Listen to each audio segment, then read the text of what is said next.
E nós vamos fazer contato com o professor do Departamento de Geografia da USP, do Programa de Pós-Graduação em Ciência Ambiental, Wagner Ribeiro. Bom dia, Wagner. Bom dia, Glauco. Bom dia, quem nos acompanha. Wagner, o IEA USP vai lançar no próximo dia 19 de outubro, às 9 horas, o Guia para Cidades Sustentáveis Eleições 2020. E você foi um dos pesquisadores que participou da elaboração desse guia. O que tem no conteúdo dele e a quem ele se destina, Wagner? Veja, Glauco, esse é um trabalho muito importante do Grupo USP Cidades Globais, coordenado pelo Max Buqueride e pelo Arlindo Felipe Júnior, e que congregou aí 22 pesquisadores, né, que todos nós nos debruçamos, então, a identificar nos 17 Objetivos do Desenvolvimento Sustentável, aqueles que teriam relação direta com o poder municipal.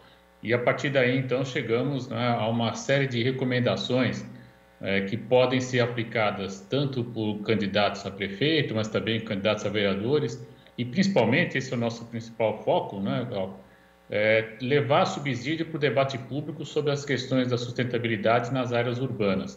E aí a gente está imaginando que esse guia pode certamente subsidiar os movimentos sociais, os movimentos populares, a própria imprensa, né, na hora de, por exemplo, em debates, embora os debates, no caso de São Paulo, no município de São Paulo, praticamente não vão existir mais, mas enfim, a ideia é justamente fornecer elementos para que a gente possa pensar numa cidade mais sustentável. E chegamos então, Glauco, a uma série de prioridades, né? Você sabe que são 17 objetivos, o tema da educação, saneamento, saúde, mudanças climáticas, mobilidade urbana, emprego e renda, assistência social transversais e habitação foram os mais relevantes do nosso ponto de vista, né? E esse documento está disponível na internet, é só entrar na página do Instituto de Estudos Avançados, ele está lá destacado. E na próxima segunda-feira, então, dia 19, nós teremos aí justamente o evento de lançamento, onde vários dos expositores aí serão os colaboradores que ajudaram a construir esse documento muito importante. E isso é fundamental também, Wagner, porque por conta do noticiário, né, do que acontece hoje no Brasil, as pessoas associam preservação do meio ambiente à questão das queimadas no Pantanal, na Amazônia, mas existe também a questão da preservação do meio ambiente relacionada ao meio urbano, né, com a poluição atmosférica, a poluição de rios, mesmo de lençóis freáticos, e ainda a questão da preservação da indireta, né, de como o modo de vida, o próprio modo de consumo das pessoas na área urbana acaba afetando também o meio ambiente de uma forma geral. É preciso que isso seja discutido no processo eleitoral também, Wagner. Certamente, Glauco, né? Eu estou plenamente de acordo com você. De fato, as pessoas no Brasil, né, a maior parte vive em áreas urbanas e aqui nós temos que enfrentar desafios muito sérios, né? Por exemplo, a questão do saneamento básico, por exemplo, a recuperação dos corpos d'água em áreas urbanas, ampliar as áreas verdes, pensar em um projeto de reurbanização adequado aos preceitos da sustentabilidade, controlando aí insumos de energia que entram e que saem, e aí você tem razão, o principal vetor é justamente esse consumismo exagerado que a gente assiste hoje, né? Porque lá ao final você vai ter a questão dos resíduos, então o que fazer com os resíduos sólidos urbanos é um tema bastante importante também. Enfim, nós temos aí uma agenda ambiental a ser cumprida nas cidades, né?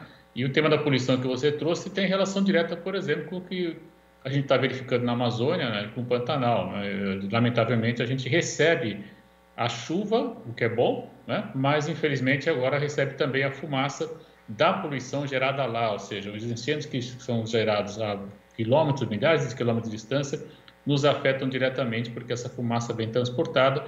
E aí, se você pensar em áreas urbanas como São Paulo, Campinas, Rio de Janeiro, onde nós já temos uma concentração bastante elevada, inclusive de veículos, essa fumaça que vem agregar mais fatores de desgaste ambiental e principalmente de saúde pública. Então, de fato, há uma relação direta entre o desmatamento lá no Pantanal, lá na Amazônia e a poluição atmosférica que a gente recebe em São Paulo. E, Wagner, é possível destacar algumas iniciativas que seriam interessantes de serem implementadas de forma até mais urgente, principalmente nos grandes centros urbanos? Sem dúvida, Glauco. Acredito que o ponto mais central e mais fundamental é a educação, né? Nós estamos falando de uma pauta, uma agenda, ainda mais nesse momento de pandemia, onde a gente está assistindo aí diversas tentativas, né, de pensar como promover a educação. mas de fato nós precisamos investir na educação, qualificar o debate público da educação, qualificar ainda mais a escola pública, que é bom ressaltar, tem qualidade sim, tem professores muito engajados, muito envolvidos, mas é preciso ampliar esse debate, ampliar a qualificação dos colegas que atuam lá também, inclusive para as questões socioambientais, né? E infelizmente a gente assiste, por exemplo, no ensino médio, um certo esvaziamento das questões ambientais a partir da Base Nacional Curricular Comum, por exemplo, né? Mas é um outro tema, mas que de certo modo está presente também nessa questão. E outro aspecto que a gente tem que enfatizar com muito destaque, Glauco, é a questão do saneamento, né? Entendendo o saneamento naqueles itens que a própria lei do Brasil definiu, que é justamente acesso à água, coleta e tratamento de esgoto, coleta e tratamento de resíduos e também toda a parte de gestão vinculada à drenagem urbana, né? Porque a gente sabe que o saneamento de qualidade ele evita doenças simples, né? Diarreia, por exemplo, e, infelizmente no Brasil ainda tem gente que morre de diarreia, e evita também áreas de risco. Se você tiver aí um maior controle, por exemplo, né, de toda a drenagem urbana, nós podemos evitar escorregamentos de vertente, podemos evitar alagamentos, enfim. Então, há uma relação bastante direta, né, entre só para lembrar esses dois itens, né? A questão da mobilidade urbana também é muito importante, porque se nós gerarmos empregos nas áreas periféricas, a gente diminui a necessidade de deslocamento nas áreas urbanas, para as áreas centrais. Com isso, a gente acaba também diminuindo a necessidade de transporte público ou privado e evidentemente, diminuindo a poluição. Então, existem, sim, várias iniciativas que podem ser aplicadas, né, na escala municipal. Nosso foco foi justamente entender como os ODS podem ser aplicados na escala local, na escala municipal. E é importante dizer, que eu estou citando exemplos metropolitanos, mas nas escalas das cidades menores, né, cidades médias, ou mesmo cidades de caráter mais regional, esse tipo de ação pode ser implementado até de maneira mais fácil, às vezes, né, porque a escala menor ela permite algumas ações que na escala metropolitana, por exemplo, fica sempre muito mais caro. Então, é de fato um documento que a gente está muito entusiasmado, né, de primeiro agradecer ao Arlindo e o Buqueride por ter nos convidado a participar desse programa, desse projeto. Eles foram, na verdade, os grandes estimuladores, né, de toda essa discussão.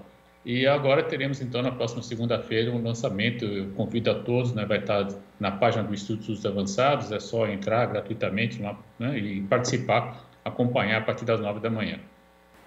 Agora, Wagner, falando justamente em educação, a gente tem no Brasil alguns processos que são bastante deseducativos, em especial na área ambiental.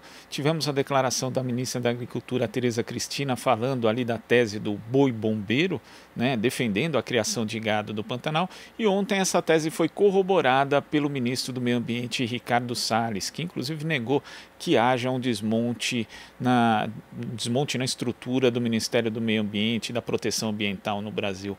Como é que você vê essa insistência de integrantes do governo na recorrência dessa tese, Wagner? Veja, Glauco, me parece que é claramente uma visão de classe, né? É preciso deixar isso muito claro, quer dizer, são pessoas que têm um compromisso com a produção pecuária do Brasil. E aí vão arrumar argumentos os mais diversos, né?